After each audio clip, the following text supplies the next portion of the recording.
Hi, everybody. Welcome back to English 247. This is for our class for Tuesday, the 16th. And as you know, Tuesday, the 16th is our target due date for paper number one. And some of you have already submitted in paper number one since early papers are encouraged. So thank you.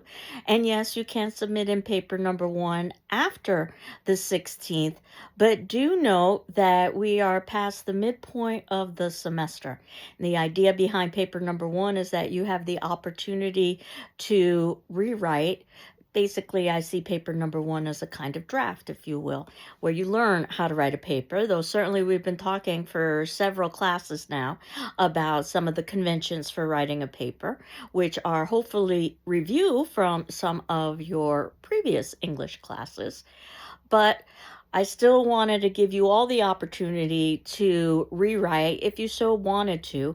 After I review your papers and return them back to you, you have the option to do a revision, and I ask that you just submit in your original evaluated copy with my comments along with your revision by the last day of class, hopefully before, and you would get basically the higher of the two grades. And it's honestly the way professional writers write because they get lots of feedback from peers and they get lots of feedback from editors. So, as you know, paper number one will either be addressing the short story, The Story of an Hour, or it'll be addressing the first novel that we read, which was Frankenstein, or the second novel that we have read, which is Persuasion. And we are now beginning the second half of the semester. So these will be texts that could be texts that you could discuss for paper number two. Both paper number one and paper number two have the same prompt, which is about how a girl could ruin a book. And you can find that prompt, of course, in our syllabus and other documents folder. And yes, you can create your own paper topic, but you do need to have your topic approved by me. And that topic does have to address one of the literary texts that we are evaluating this semester. And the first one that we will be evaluating that could be applied to paper number two is Jane Eyre. The longest of the texts, but perhaps my favorite. And I can say that Jane Eyre is a very different kind of text than Persuasion. Persuasion, there's very little action, and Jane Eyre is the exact opposite. There's a lot of action.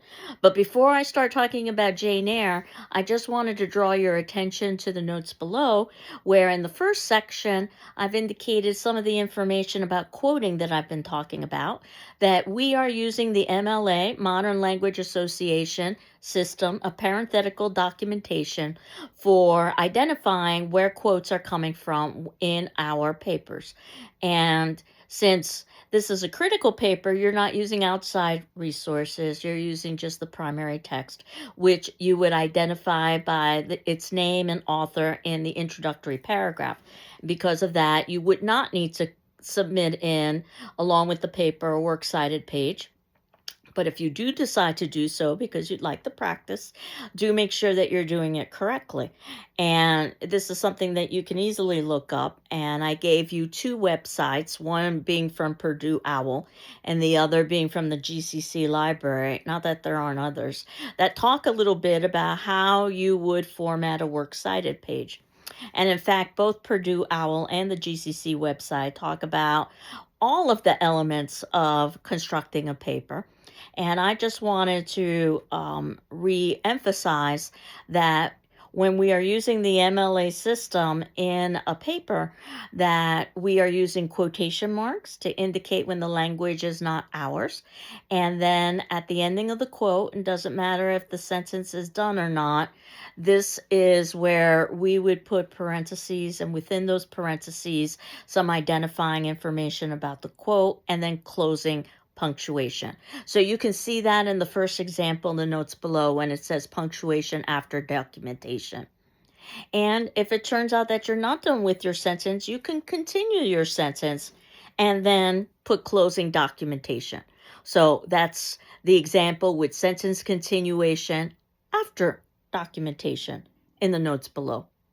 And yes, you can insert your own language, and you would do so by doing or using square brackets, not at the beginning or the ending of the quote, because ultimately it's assumed that there was more text before the quote and more text after the quote. But between the starting and the ending point of the quote that you've selected, if you wanted to insert something, and you would do so to clarify, not to comment on the action. Usually it's to clarify an unclear pronoun. You would use square brackets. And you can see that I did just that in the example with the insertion. That quote, even his, and then in square brackets, I have the name, Krebs's, and then I close my square bracket. Lies were not sensational. And of course, I've got my closing quote and I've got my parentheses. In this instance, I've got the page number. If you're working with a primary text that you've identified in your introduction, that's enough for me. Though certainly there are different ways to go about documenting texts that are part of an anthology or that are online. And again, you can find that in Purdue OWL in the GCC library. You can also omit something from a quotation. So the example that I've given you from the same text, it happens to be from A Soldier's Home by Ernest Hemingway. So some of you might recognize this. Krebs, comma, quote, during this time, dot, dot, dot, was sleeping late in bed, unquote. And that dot, dot, dot, or period, period, period is known as an ellipsis, and that means that you left out a word or several words, not at the beginning or the ending of the quote, because again, you can decide where to start and end your quote. But basically, someplace in the middle, you can use an ellipsis to indicate that something is missing. And again, I'm hopeful that you can submit in your paper on the 16th or shortly thereafter. And I'm well aware that Jane Eyre is a long text, and I'm well aware that you are also in the midst of writing a paper. So what I wanted to do was to keep today's class short and also provide you with some resources for Jane Eyre if you are finding the text to be a bit too long. I've always thought of Jane Eyre as 5 different books, to be quite honest with you. And you can see this in the notes below as well. The first 4 chapters, chapters 1 through 4, is about a place called Gateshead. Chapters 5 through 10 is about a place called Lowood. Chapters 11 through 27 is about a place called Thornfield. Chapters 28 through 35 is about a place that's called Morehouse. It's also called Marsh End. And then lastly, chapters 26 through 38, and that is, 36 through 38, that's Ferndean. So if you can think about it as 5 separate pieces, it might make it a little bit more accessible. And you might have heard of the BBC, a very esteemed company from Britain, where they would oftentimes provide adaptations of great literary works, which in 2006 they did with Jane Eyre. Now, to give you an idea of the kind of length that we have with Jane Eyre, it took them multiple episodes to do so, 4 episodes, each episode being about an hour long. So that's 4 hours, and they left out quite a bit as well. So, but if you're having difficulty with the text, I would include a BBC version as a supplement, not a substitute for the actual reading of the text itself.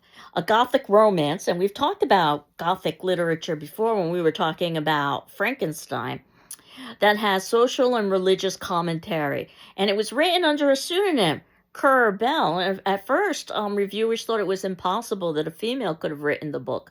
In fact, one of the critics of the book, Elizabeth Rigby, a female, no less, and the Quarterly Review wrote that Jane Eyre's author is blamed for the highest moral offense a novel writer can commit, that of making an unworthy character interesting.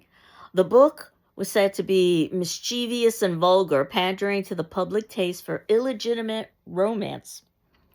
So certainly we've seen that as the texts have progressed over the course of the semester, they're getting more and more bold. And I think Jane Eyre definitely shows a shift in that.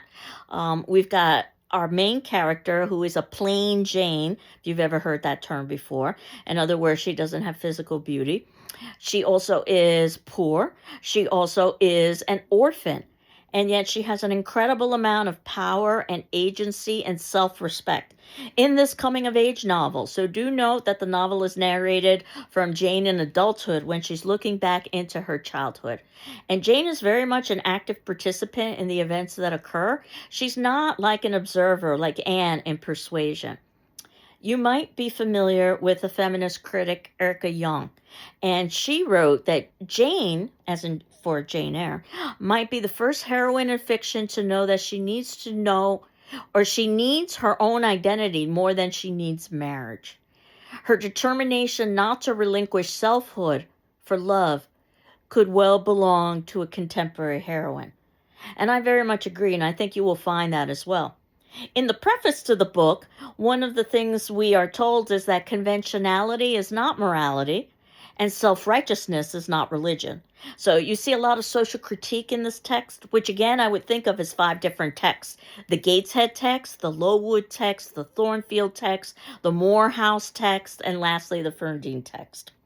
So I will leave it at that so that you can work on your paper, and you also have the BBC version, which again is no substitute for reading the text. It's a supplement, but even though omissions were made, they didn't make any radical changes, not in the way that we saw with Frankenstein. So today's attendance question in our class discussion is going to be due on Thursday on the 18th to find an interesting quote in Jane Eyre and indicate why you find it to be interesting. So that said, the quote can be from the beginning of the text. It could be later on from the text. That'll be due Thursday the 18th. Certainly, if you need additional time, feel free to ask me for an extension. But I thought it might be a good idea to begin to identify quotes sooner than later just because of the length of this particular text. So I hope you're doing well, and I'm doing well. And we will continue on next class talking about, well, Jane Eyre. Take care. Bye-bye.